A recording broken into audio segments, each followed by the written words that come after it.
Olá, tudo bem? Como é bom estar com você em mais uma classe, mais uma escola sabatina e mais um dia para a gente estudar uma lição maravilhosa que nós estamos aprendendo muito da pessoa de Jesus Cristo. É bom ter você aí desse lado, é bom ter você aí nos acompanhando, orando por nós, nos assistindo, nos indicando para os seus amigos. Não esquece de dar seu like, de compartilhar, de repartir com as pessoas tudo aquilo que a gente aprende junto. Sempre reparta aquilo que Deus nos ensina, que Deus te ensina. Sabe por quê? Porque esse é o nosso ideal. Ir pregar para os nossos amigos e familiares. Como é que foi sua semana? Foi bem? Foi jóia? Foi ótimo? Foi mais ou menos? Não importa. Mais um dia de vida, mais uma classe e o Papai do Céu nos preparando para um futuro maravilhoso, onde estaremos juntos.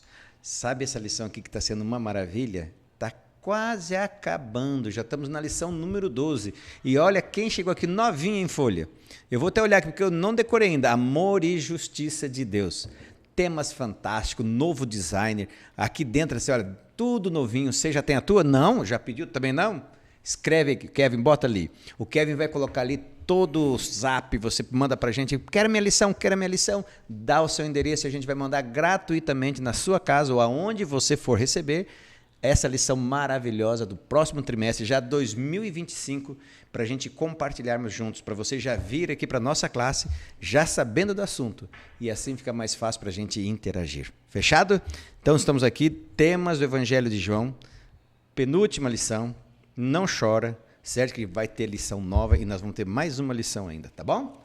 E eu quero agora apresentar para vocês os nossos grandes amigos que estão aqui hoje.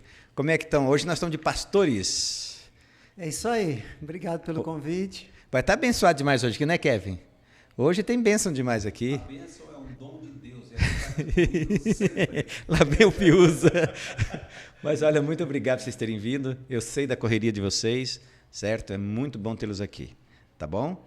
E nós aqui, acredito que você também gosta muito, né? O pastor Lucas esteve conosco aqui esses dias aqui na igreja, pregou, foi filmado, vai lá para você conhecer um pouquinho mais ele. O Fiuza está direto já, né? O Fiuza já é cinema, já é como é o nosso Hollywood, né? Que é Hollywood, né? Esse é o nosso ator principal de Hollywood. Bom ter vocês aqui, obrigado. Certo? Que Deus abençoe e que seja uma excelente lição, tá bom? Obrigado, é um privilégio para mim agradecer pelos convites e o pastor por bondosamente abrir as portas para a gente estar aqui. Eu gosto muito dele porque a gente sempre divide o pão. O pastor Fiuza é uma bênção, é um amigo. Que bom, né? Que isso é muito bom. E o pastor Fiuza, família está em ordem? Graças a Deus, na bênção de Jesus. Amém. Amém. Sua família também está tudo em ordem? Graças a Deus. Principalmente está terminando o ano, então quem é esposo de professora sabe que final do ano chega terrível, as férias. Né? Quando está chegando as férias, começa aquele algazarra, mas logo chega as férias, é uma bênção as férias. E vai viajar? É isso aí, vamos visitar a família ali no Espírito Santo, nossa terra legal. natal. E depois de volta para a missão que continua aqui em Varginha. Amém, amém. E tu vai lá para Rondônia? Cretinho ali em Rondônia. É, o Cretinho 3 dias. Vocês estão doideira. Eu ia até falar que é longe, mas quando não, eu lembro de onde ele mora, é pertinho, é logo ali. Não, ela é longe, onde o pastor Fiuza mora é longe. Mas que Deus abençoe a viagem de vocês. Apesar que vocês vão estar de novo, você aqui ó, na próxima lição 13, vão estar compartilhando com a gente novamente, a gente agradece. E depois dessa lição 13, a gente despede eles, para eles podem ir embora, mas voltar logo em janeiro. É em janeiro já, né? Aí volta em janeiro. Pastor, o senhor vai ter o privilégio agora, pastor Lucas. Quando eu falar pastor, agora é complicado, tem que falar o nome, né? Isso aí. Pastor Lucas, você vai orar agora para a gente, é a oração que a gente faz com os nossos amigos. Eles, enquanto nós estivermos orando aqui, o Kevin vai estar intercedendo juntamente com a gente. Eles também vão estar intercedendo por nós e colocando na mão de Deus os pedidos, as bênçãos e os agradecimentos que eles têm. Então a gente crê que esse é o momento mais especial da nossa lição, porque aqui a gente pede a presença de Deus. O senhor ora para a gente? Vamos sim, e dizer para eles também que eles podem escrever os pedidos de orações, apesar de que quando estiver vendo a lição a gente já vai ter passado, mas depois a gente ora por assiste eles. Ali, vê os pedidos e oremos e vamos orar por eles também. Amém. Vamos orar então? Fechar os olhos, bondoso Deus. Obrigado, Senhor, porque o Senhor tem cuidado de nós. Amém, Senhor. A vida não está como talvez nós planejamos, mas está, Senhor, melhor do que merecemos. Isso é verdade. E nós agradecemos porque o Senhor cuida de nós e nós entregamos a nossa vida inteiramente em Tuas mãos. Amém.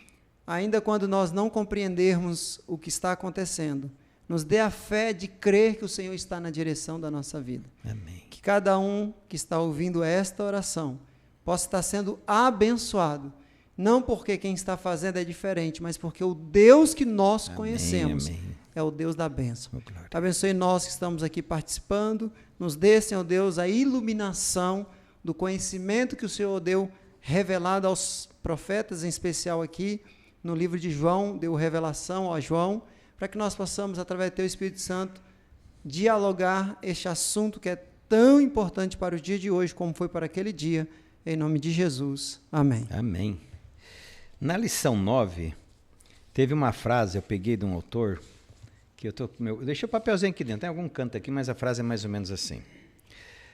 Ele, indagando, né, a questão assim, por como são as pregações modernas, né, como são os pastorados modernos, né, a teologia moderna, ele dizendo o seguinte: o que resta da teologia moderna? Duas coisas. Aquilo, quando termina a pregação, ele diz assim, aquilo que é terminado. Terminou a pregação, terminou o movimento, terminou a hora de ir para casa, eu tenho uma conclusão. Conclusão primeira, não aprendi nada. Então, mais ou menos assim. Aí ele falou, segundo, que é um grande problema. E aquelas certezas que eu tinha do aprendizado anterior, agora se tornou em dúvidas. Ou seja, a religião como um todo, ela está se tornando um palco de teorias humanas, de verdades. Hoje não existe mais verdade absoluta que se prega aí, cada um tem a sua verdade. Ou quando chega no final de um diálogo, conforme é o diálogo, a gente sai do diálogo com essa conclusão. Ou seja, eu achava que sabia, pensei que aprender, não aprendi, e as certezas que eu tinha se tornaram dúvidas. E o que eu acho interessante da lição de João, que a gente está aprendendo todo esse circuito, né? Essas 12 lições que nós estamos estudando aqui, que ele vem dando algumas certezas, das quais, se nós basearmos a nossa fé nelas, o caminho do céu é um caminho garantido, né? Exatamente. Nós vivemos a relativização da verdade. O que é a verdade? A sua verdade pode não ser a minha, e a minha pode não ser a sua, e as nossas verdades pode até não ser nenhuma verdade. É a relativização, infelizmente. Mas quando a gente vai para a Bíblia, a gente vê que Jesus veio trazer a essência da verdade. Aliás, o problema foi isso. As pessoas estavam com as suas verdades e não quiseram ouvir Jesus, que é a verdade, né? A grande verdade é que Satanás, que é o pai da mentira, a mentira lhe é algo peculiar, então ele é contra a verdade, porque se ele é o pai da mentira, o próprio Jesus dizia, eu sou o caminho, a verdade e a vida. Então, nessa luta, nesse conflito cósmico entre o bem e o mal, o inimigo quer ofuscar a verdade, que é Jesus. Mas a verdade, ela é absoluta e a verdade é que liberta. Amém, amém. E a lição dessa semana, olha que título fantástico. A hora da glória. A cruz e a ressurreição.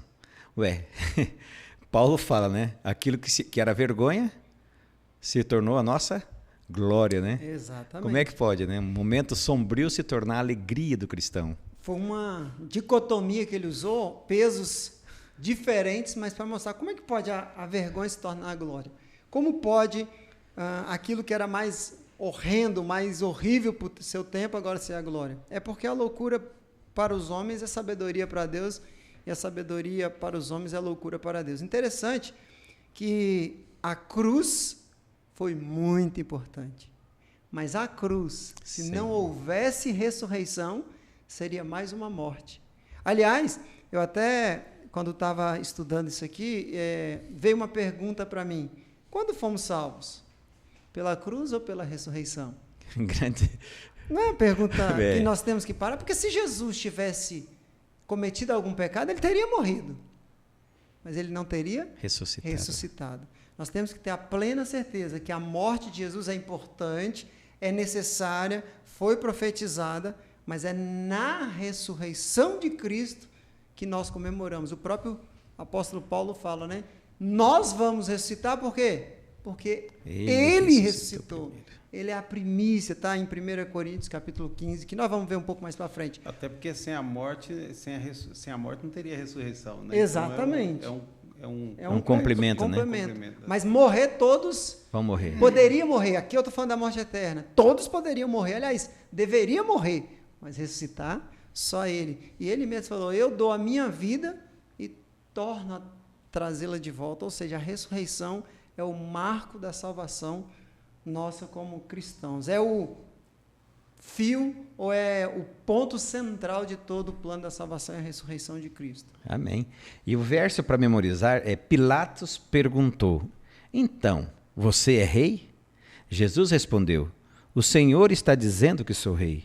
Eu para isso nasci, para isso vim ao mundo, a fim de dar testemunho da verdade. Todo aquele que é da verdade, ouve a minha voz. Que texto, hein, pastor Fiuza? Maravilhoso, né? Seu microfone tá bom do pastor Fiuza ou tá meio longe? Tá meio longe, você pode botar um pouquinho. Aí, esse. Você percebe que Jesus, ele sempre foi fantástico nas suas respostas e também nas suas perguntas. Ele fazia perguntas de forma inteligente e naturalmente dava respostas também muito inteligentes. Você vê que quando ele pergunta aqui, então você é rei, ele poderia dizer, eu sou rei, mas tu está dizendo que eu sou rei, né?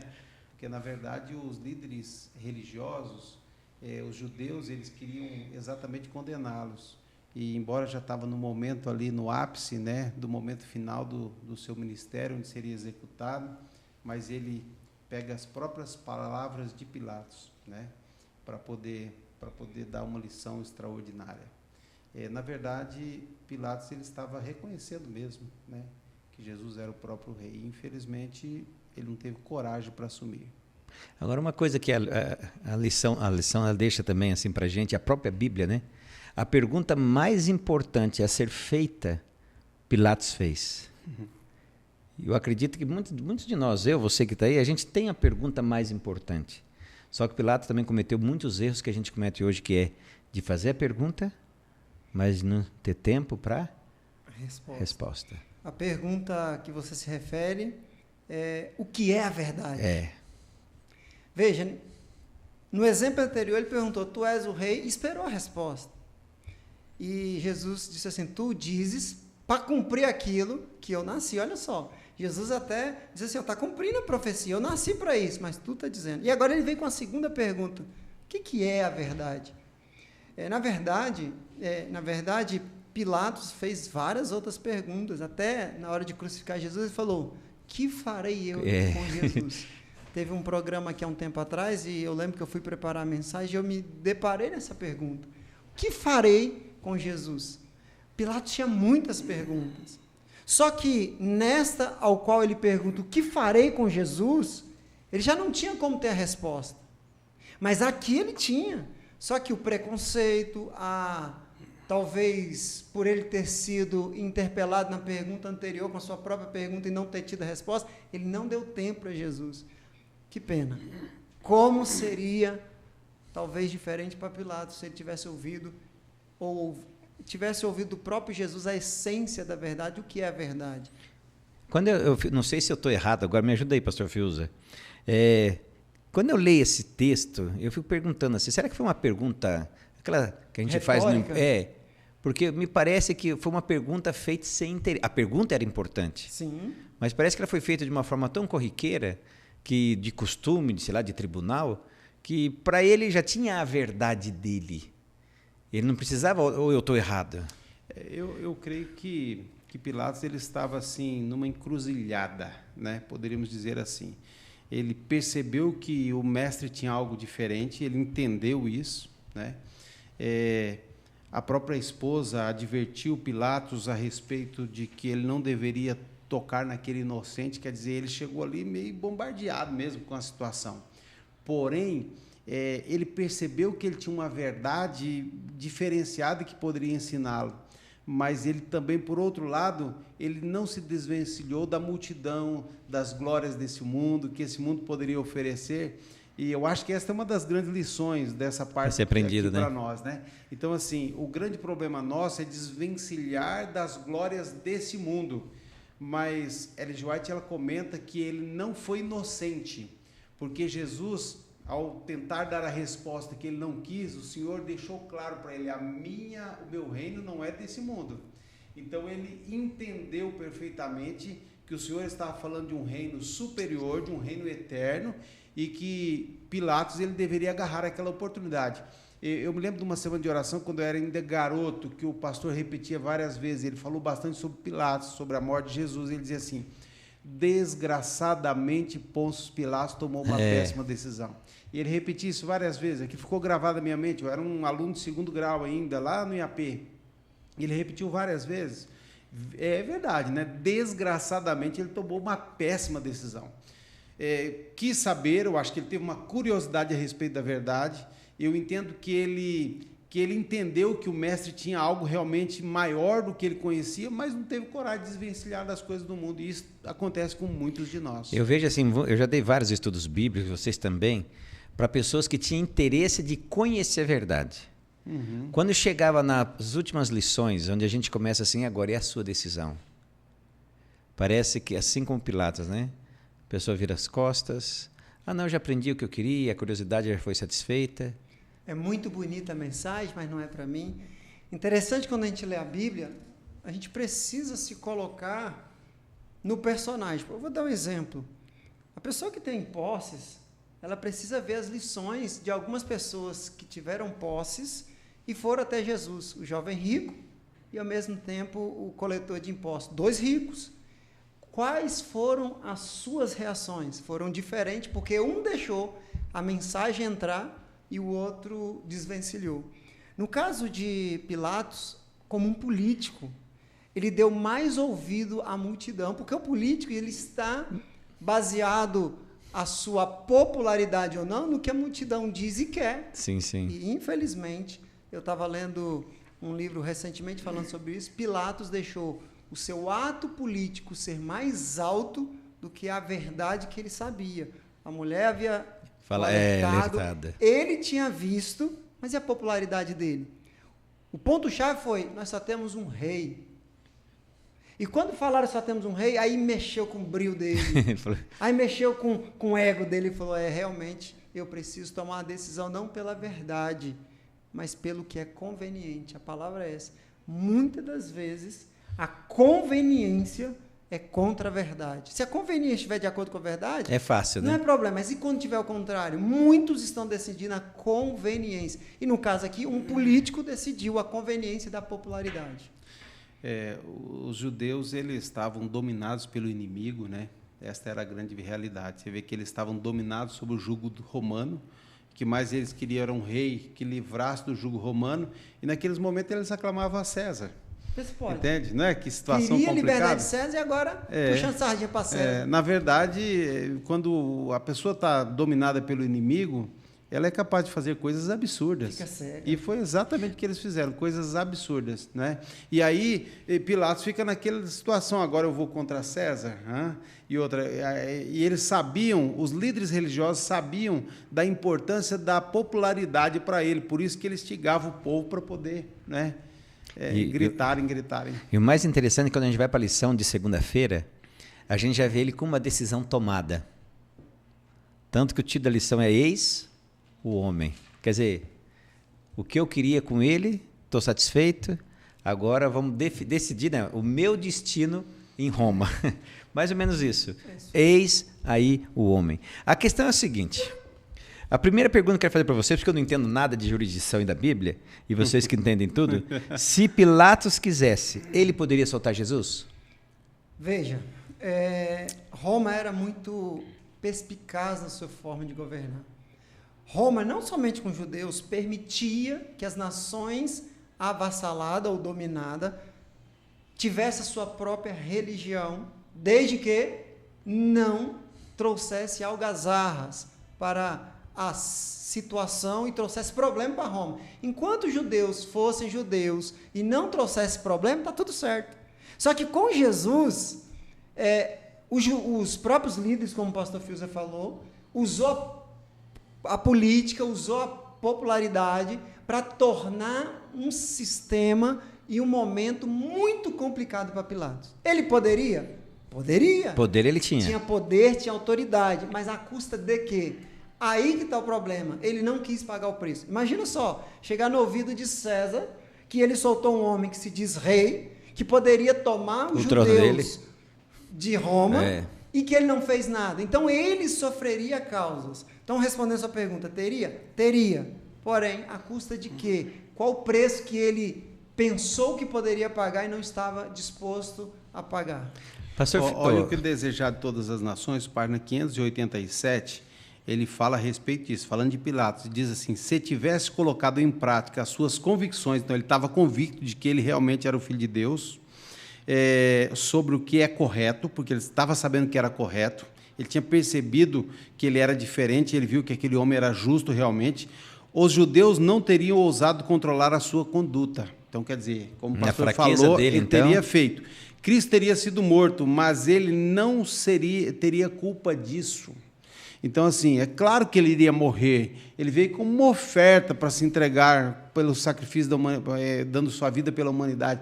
Porém, não seria Pilatos o culpado. E ele acabou se tornando um dos culpados. Então, até tá parecido com aquilo que Jesus disse para Judas, para os discípulos, olha, eu vou morrer, mas ai daquele por quem eu morrer, né? Exatamente. A profecia se cumpriria.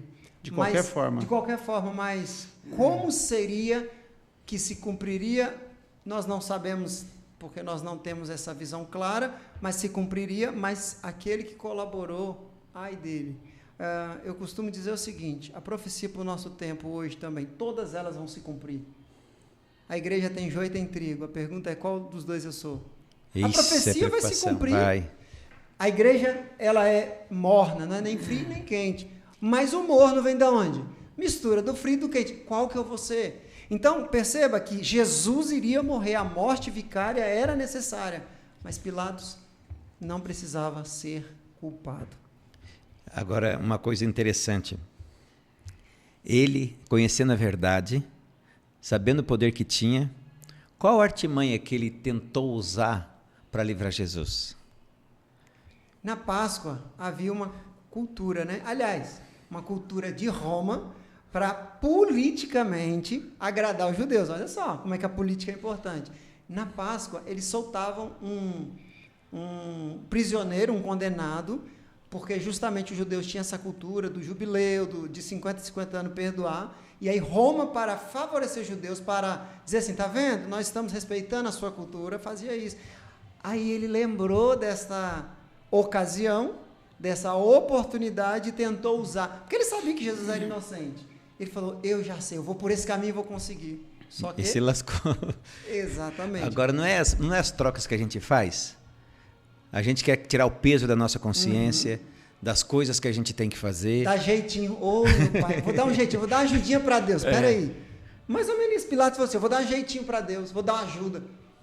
O tiro saiu pela culatra, é uma expressão que se usa. Ou seja, ele ficou mais amarrado ainda, porque o povo não queria que Jesus fosse solto. E aí, o próprio irmão White disse que o povo ficou naquele momento literalmente possesso. Satanás e os anjos caídos, no meio da multidão, começou a gritar para soltar Barrabás. E aí o povo foi no grito. E o perigo disso tudo que eu vejo é que a gente se acostuma com essas coisas. Isso. Aí, por exemplo, assim, na hora de tomar uma decisão séria, como eu sempre tento dar um jeitinho, colocar para dizer, Deus, ó, eu fiz isso aqui errado, mas olha, tem essa coisa certa que eu fiz, essa troquinha que a gente tem consciente, né? Vai chegar na hora de tomar uma decisão correta, Pastor Fiuza, qual vai ser a minha decisão? A gente está acostumado a fazer barganha, vamos continuar fazendo barganha. E barganha, a verdade, ela é constituída de barganhas? A verdade é aquele que perseverar fiel até o fim, esse será salvo, diz as Escrituras, né? O livro de Apocalipse fala daquela multidão vestida de branco, que eles vieram da grande tribulação. Então, são elementos claros de que os verdadeiros filhos de Deus, eles serão perseguidos, né? Então, assim, eu costumo pensar que a gente não pode servir a Deus quando os ventos sopram a favor, simplesmente. O que Pilatos queria era isso, que os ventos tocassem a favor. Ele queria inocentar a Jesus, é claro que ele queria, criou estratégias e tudo, mas ele não queria se opor com o povo. Sim. Então, assim, faltou nele uma decisão de uma convicção pessoal. E, querido ouvinte, você precisa pensar muito a respeito disso. Haverá momentos em que nós precisamos tomar as nossas decisões, custe o que custar. E por isso que lá o livro de Mateus diz que nós teremos que, às vezes, deixar pai, mãe, e aquele que não fizer isso por amor de mim não é digno de mim. Então, o Evangelho ele se concretiza na nossa vida quando nós verdadeiramente tomamos decisões, custe o que custar ao lado de Cristo Jesus. É uma questão de fé. Agora, estou falando isso, me veio agora a lição de terça-feira, aonde tem uma frase que Pilatos, parece que ele fez aquilo de birra, né? Falava assim, nossa, eu tenho certeza que esse homem é inocente. Tenho certeza que ele é o rei de Deus. O que ele botou na plaquinha mesmo? Em 3 línguas, para ninguém ter dúvida, né? Jesus, rei dos judeus. O rei dos judeus. E ele botou em 3 línguas. Aí os próprios judeus falaram, não, tira isso aí. Aí que ele não teve paciência, falou, vai ficar assim mesmo. Ele tinha que ter tido essa mesma decisão com Jesus. Lá atrás, Lá atrás. Ele deveria ter falado assim, olha, ele é inocente, acabou. Vamos mudar de assunto. Não, populismo. Quando ele condenou Jesus, agora ele perdeu a paciência, vai ficar assim mesmo. Ou seja, quando foi conveniente, ele foi firme. Quando não foi conveniente, ele foi relapso na decisão. Interessante, a gente vê na Bíblia vários líderes. O próprio Rabi Gamaliel, em certo momento, ele precisou tomar uma decisão. Vamos matar ou não? Olha, há um certo tempo atrás, veio um falando que era o Cristo, morreu e sumiu. Quem sabe a gente mexendo com esse, a gente está mexendo com os planos de Deus. Sim, sim, sim. Mais para frente agora, outro líder, quando agora Paulo vai no capítulo 26 se defender perante o rei Agripa, o rei Agripa também mandou soltar Paulo. Ele foi incisivo, falou, não, esse homem não tem dolo. Era para ter sido a mesma situação com Jesus. Jesus ia ser morto? Ia. Paulo não morreu? Paulo não aconteceu o que tinha de acontecer? Mas não foi a Agripa que matou, ele foi inocente. Jesus iria morrer, mas Pilatos não foi inocente. E aí, ele ainda, parece com um tom de ironia, colocou lá o que ele perguntou. Se ele tinha dúvida quando ele perguntou para Jesus, por que ele colocou? De duas uma, ou porque ele não tinha dúvida e queria ouvir, ou porque com a resposta de Jesus, ele teve a certeza. Imagina se ele tivesse ouvido de Jesus sobre a verdade. Qual transformação não poderia ser feita no coração daquele homem? Agora a gente passando um pouquinho, como a lição ela vai mais rápida, né? Agora nós estamos, quer dizer, quase tudo nos últimos capítulos aqui. Jesus está lá na cruz, a placa está lá, e de repente, pastor Fiuza, Jesus fala assim, está consumado. O que isso quer dizer para mim? Para mim, não sei para você. Me ajuda aí. Está consumado é um brado de vitória, né? Esse verdadeiramente ele revela para nós a hora da glória. Embora ele necessitasse de ressuscitar depois, mas até ali Jesus poderia desistir. As hostes satânicas se reuniram, o céu parou. A cena é incrível. O céu ficou em silêncio. Por que o céu ficou em silêncio? Porque havia medo de Jesus desistir. Porque ele poderia ou não poderia desistir? Poderia. E por que as hostes satânicas se reuniram todas ali? Não tinha os agentes de Satanás em outra causa, não. Era a única causa, era essa. Todos estavam ali. Eu fico imaginando o clima como que deveria estar pesado, com as hostes satânicas ali. Entende? E, de repente, querendo fazer desistir. Né? E, olha, os próprios discípulos de Jesus, a própria mãe de Jesus, ela ainda não havia entendido aquele momento e ela fica esperando por um milagre, os discípulos esperando por um milagre. E quando ele disse, se tu és o Filho de Deus, desça daí, nós vamos crer em você. E eles esperavam que ele descesse mesmo. Né? Mas, na verdade, as hostes celestes estavam preocupadas, porque ele não poderia, naquele momento, desistir, de jeito nenhum. As hostes satânicas querendo que ele desistisse. O clima foi tenso. Mas quando ele diz, está consumado, ele está dizendo assim, está feito. Vitória garantida. Né? E graças a isso... E a partir dali, a ressurreição seria naturalmente uma consequência, ele seria necessário, porque sem a ressurreição seria vã a nossa fé.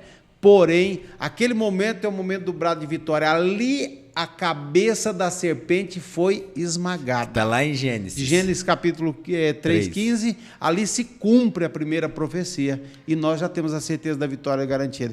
Sabe, você que está nos ouvindo, tenha certeza de uma coisa, o passaporte para o céu já está carimbado, não está consumado, é um carimbo no passaporte. é só a gente aceitar Jesus É só como nosso buscar o Salvador passaporte. pessoal. Só buscar o E passaporte. falando desse termo, é um termo jurídico também. Trazendo para a teologia, é um termo jurídico. É um termo dizendo assim, ó, pode fechar, O já livro. está resolvido. A sentença já foi dada. O desfecho já foi dado. Jesus está bramando para o universo. Está salvo o que estava perdido. Amém. Tetelestai. Aí, esse Tetelestai. Aqui tetelestai. vem do Não, grego, porque eu não sei falar isso. vem do Eu falo grego tudo errado. telo. Até aí vai agora. E aí a expressão dele Tetelestai. é tetelestai. Está feito, está consumado, está pago. Não tem perdido. Só quem não quiser ir para o céu. Sim, A partir de agora estão todos salvos. Maravilha. Foi pago. Interessante que ele pagou um alto preço para ele mesmo, que ele colocou a regra como Deus, né? Porque alguns têm a visão, pastor, que para quem foi pago? Para o diabo? Não, Deus não devia nada para o diabo. Ele mesmo colocou a regra e ele pagou por ela, dizendo assim, olha, o ser humano não consegue, mas eu vou fazer por ele. Que tamanho de amor, né? Isso é amor demais. O inimigo, ele está querendo colocar na cabeça das pessoas que ir para o céu é uma coisa difícil. É ou não é? Ele procura colocar, é algo difícil. Salvação é algo complicado, é difícil. Mas eu gosto daquele pensamento assim, ó. Quando eu olho para mim, eu percebo que é impossível me salvar. Mas quando eu olho para Jesus, eu percebo que é impossível Se perder, eu me né? perder. Um dia, Jefferson, eu estava dando um estudo bíblico. Na verdade, foi uma visita após estudo bíblico. E eu fui falar para uma senhora a respeito de algumas coisas que ela tinha que deixar, que são princípios bíblicos que nós ensinamos. E ela com dificuldade de entender. Aí eu olhei para ela e disse assim, você já parou para pensar o que Jesus fez por você? Perto do que Jesus fez para você, o que é abandonar isso? Ela parou, começou a chorar. Talvez estou falando para alguém que está ouvindo, que está no vale da indecisão. E ela disse assim, como eu sou medíocre. Olhando para mim, vendo a dificuldade, eu devo olhar para Jesus e o que Ele fez muito mais difícil por mim. E aí ela começou a tirar as coisas que ela não deveria usar e disse assim, pastor, agora eu entendi. É isso que a gente tem que entender, o amor grandioso que levou a isso. Um amor grandioso. E sendo nós ainda inimigos, deixar bem claro. Porque se a gente falar quem morreria pelo filho, quem morreria pelos pais, mas agora quem morreria por um inimigo, foi o que Jesus fez.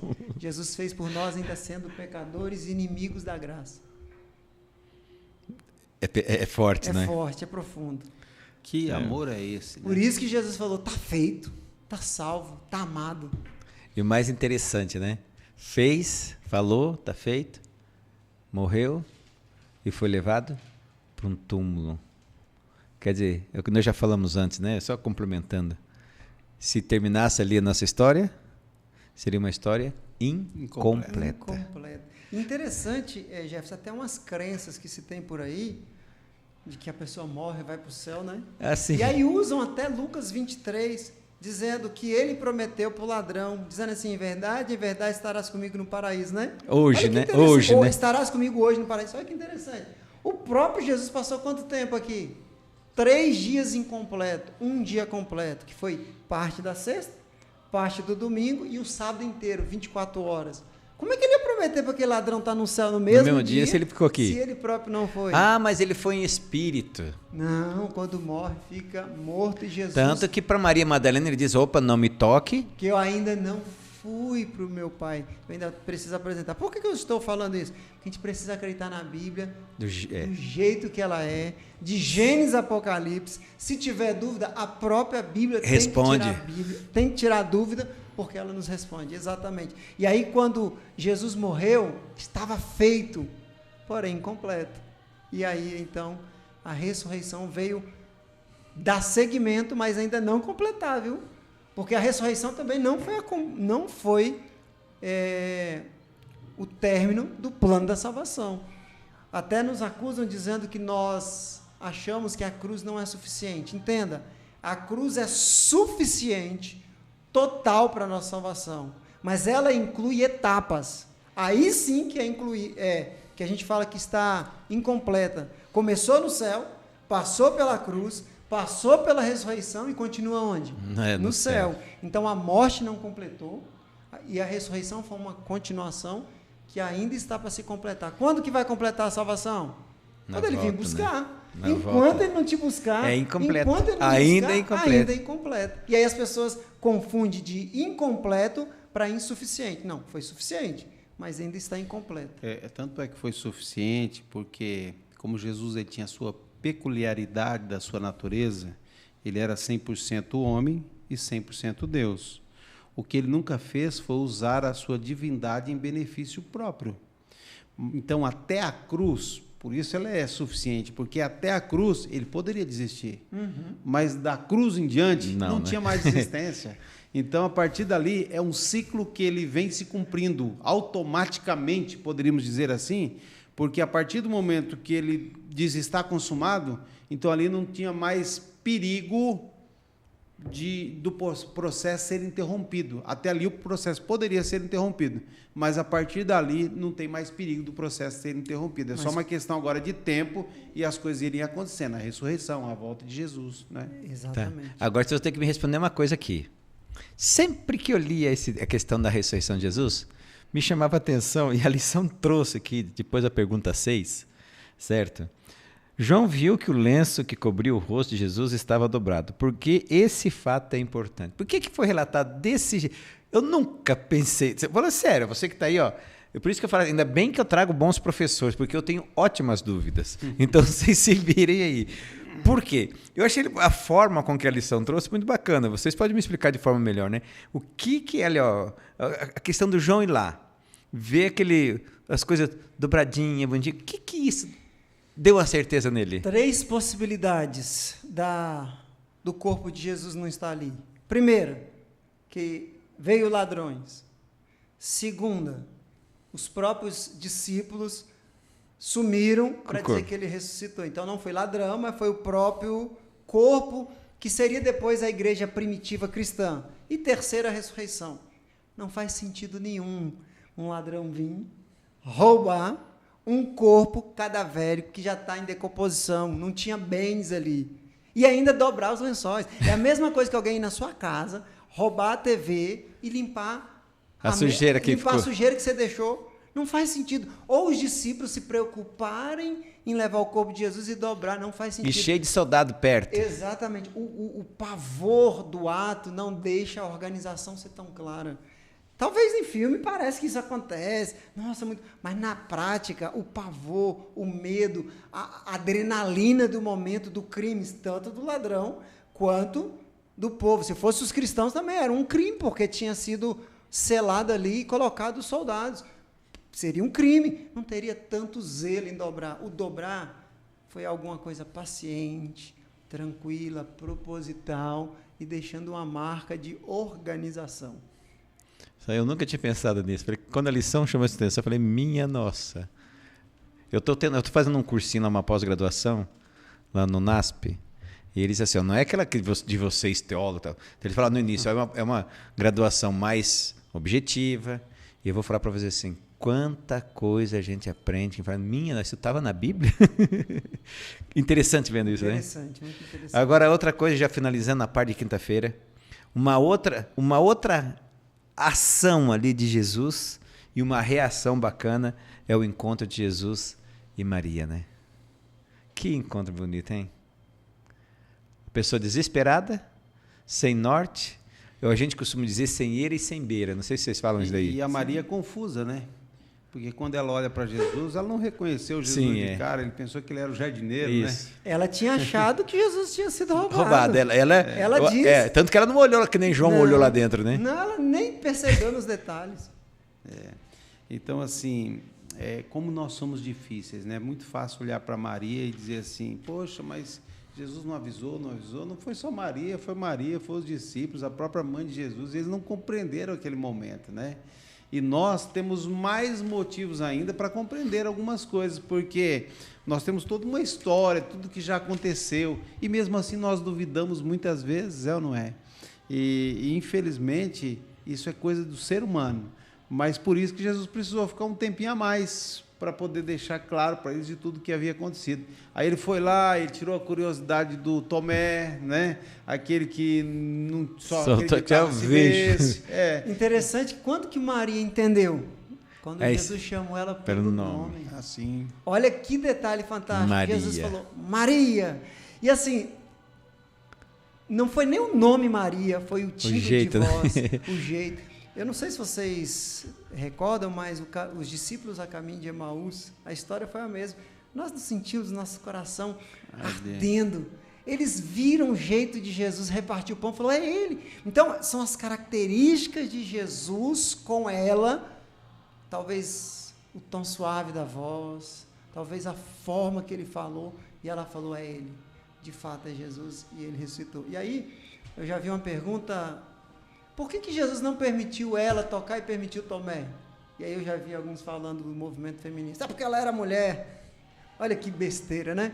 Não tem nada a ver. O próprio Jesus responde, porque eu ainda não fui para o Pai. E quando é Tomé? Ele já tinha ido e voltado. Então, assim, são as besteiras que as pessoas criam, movimento feminismo, movimento tal, querem tirar a sua verdade da Bíblia e não tirar a verdade da Bíblia. Da Bíblia então, assim, para ele. não tem nada a ver com feminismo, é porque Maria não podia tocar porque ele não tinha se apresentado. E Tomé já tinha se apresentado. E qual a importância disso? Entenda, Jesus agora tinha acabado de ressuscitar, ele passou uma história humana aqui e ele vai passar a eternidade no corpo humano. Ele está glorificado, mas ele está ainda no corpo humano. Ao se apresentar para o Pai, o veredito do Pai é que faz tudo fazer sentido. Está tudo certo. O preço pode ir lá, pode descer lá que está tudo ok. Ô Jefferson, uma outra coisa que eu achei interessante aqui, na conversa de Jesus com Maria, é que ele faz uma pergunta para ela assim, mulher, por que você está chorando? Aqui, ele demonstra que Jesus está preocupado com as nossas necessidades. Isso aqui é muito forte. Ela estava chorando porque Jesus tinha morrido, ela estava chorando por causa daquele momento de tortura, e agora tinha sumido, né? Então ela estava desesperada mesmo, estava chorando. Olha, às vezes parece que Deus não se preocupa com as nossas necessidades, não parece? Mas ele se preocupa, né? Mas ele se preocupa com cada detalhe da nossa vida. Para ela, mulher, por que você está chorando? Entende? E muitas vezes nós choramos porque nós não confiamos conforme nós deveríamos confiar. Ela ainda estava chorando porque ela não havia entendido que ele ressuscitaria no terceiro dia. Se ela tivesse entendido, ela não deveria estar chorando, deveria estar feliz, deveria estar alegre, mas não compreendeu até ali. Nós também somos assim. E aí não é o evento, mas a perspectiva. Às vezes nós, na nossa perspectiva humana, frágil, queremos julgar a Deus ou as ações de Deus. E aí, às vezes, a gente se decepciona. A culpa é de quem? A gente ainda coloca nele, mas a culpa é nossa. Por isso que a gente precisa conhecer a verdade, para que a verdade nos liberte e nos ensine o verdadeiro caminho. A morte é triste? É. A perca é boa? Não. Mas era necessária. E os discípulos não entenderam, Maria não entendeu, e às vezes nós não entendemos. Por que nós não perderíamos também, só porque estamos no século XXI? Perder também faz parte do aprendizado para o céu. E a gente precisa estar preparado para o bom, para o alegre e também para as percas. Que coisa interessante, né? Que lição maravilhosa. E isso que eu não vou deixar eles falar mais, porque senão vão ficar aqui até o ano que vem falando dessa lição, que é linda, né? Que lição fantástica, que Deus, que Jesus maravilhoso, que Pai, né? Que Pai maravilhoso foi Deus Pai, o Espírito Santo, que Deus maravilhoso, que está todo instante convencendo eu e você do pecado, da justiça e do juízo, nos entregando cada dia mais a pessoa de Jesus Cristo como sendo a realidade minha e sua. Mas eu não vou encerrar antes sem fazer uma perguntinha, vocês vão responder. O que dessa lição você gostaria que os nossos amigos levassem para casa ou levassem para a vida? Pode começar com quem quer começar? Eu gostaria de dizer que você, por favor, não ignore o sacrifício que Cristo fez. O Senhor Jesus fez um sacrifício grandioso. É aquele momento que ele pensa que a separação com o Pai seria para sempre. Foi um momento muito forte, porque eu posso pensar assim, ele sabia que ele ia morrer, ressuscitar ao terceiro dia, para ele foi fácil.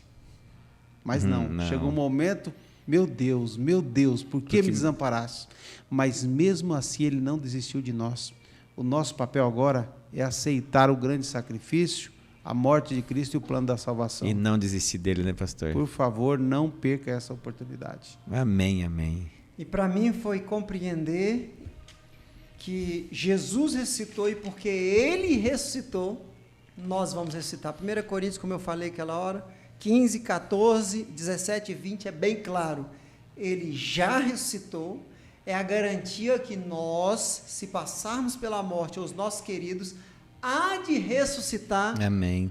Na manhã que a gente fala, mas a gente não sabe se é manhã ou à noite, quando Mas Jesus no voltar. dia glorioso. Mas a gente precisa entender quando é que haverá ressurreição, quando Ele voltar. Nós precisamos entender o que a Bíblia fala. E para mim essa lição nos ensinou bem claro que Ele ressuscitou, nós haveremos de ressuscitar se morrermos, ou os nossos queridos haverá de ressuscitar. Que esperança. Amém. Eu e você podemos contar diariamente, todo instante, todo minuto com esse Jesus maravilhoso. A hora da glória. Vamos botar para mim e para você a hora da glória? Às vezes a minha hora da glória e a sua hora da glória vai passar pelos mesmos passos de Jesus. Pela cruz e a ressurreição. Quando vier a cruz, como é que está a minha fé? Se minha fé cair, desvanecer, fraquejar, mesmo Deus que ressuscitou e deixou o túmulo vazio pode ressuscitar a fé minha e sua de novo. E aqui no Desejar Todas as Nações, eu roubei um pouquinho do Desejar também aqui, tá? Tem 2 textos aqui que eu acho muito bacana, eu quero ler um pedacinho de cada um deles. Cristo não entregou sua vida antes que realizasse a obra que viera fazer, e ao morrer exclamou: está consumado. No segundo parágrafo diz assim: para os anjos e os mundos não caídos, a frase está consumado teve profundo significado. A obra da redenção havia sido realizada tanto para o nosso benefício, quanto para o benefício deles. Quando vem esse deles, que benefício? Agora vê um universo todo em harmonia. Imagina a curiosidade que eles têm de se relacionar com a gente, de estar comigo, de estar com você. Olha que privilégio que Deus nos dá de Ele tomar para si a cruz, a morte, a ressurreição e oferecer para você e para mim a vida eterna e um céu todo preparado com amor e carinho, onde estaremos os anjos, mundos não caídos. Agora o principal de todos, nós estaremos com os nossos queridos aos pés de Cristo. Eu gosto sempre de dizer Deus Pai, Deus Filho, Deus Espírito Santo. Vale a pena. Se precisar passar para a cruz, passe por ela. Porque a ressurreição e a nossa glória está bem próxima. Vamos orar? Querido Papai do Céu, muito obrigado porque o Senhor é muito bom. Muito obrigado por essas lições maravilhosas que nós estamos recebendo do teu servo João. Obrigado pelo Espírito Santo que revelou essas palavras tão profundas, que até hoje e daqui para frente ainda vai ensinar várias pessoas a crerem em Cristo Jesus como Salvador pessoal. Obrigado pelos pastores que estão conosco, pelo Kevin que está conosco, mas muito obrigado pelos nossos amigos. Todos que estão aqui assistindo ou estão nos ouvindo, que o Senhor possa, através do seu Santo Espírito, transformar o coração deles e os nossos, transformar os nossos momentos de cruz em glória, que nós possamos olhar para Jesus Cristo como nosso modelo, nos fortalecer, pois Ele está bem pertinho de voltar. E nós queremos estar toda a eternidade com o Pai, com o Filho e com o Espírito Santo e com a multidão de santos que vão gozar a eternidade. Amém.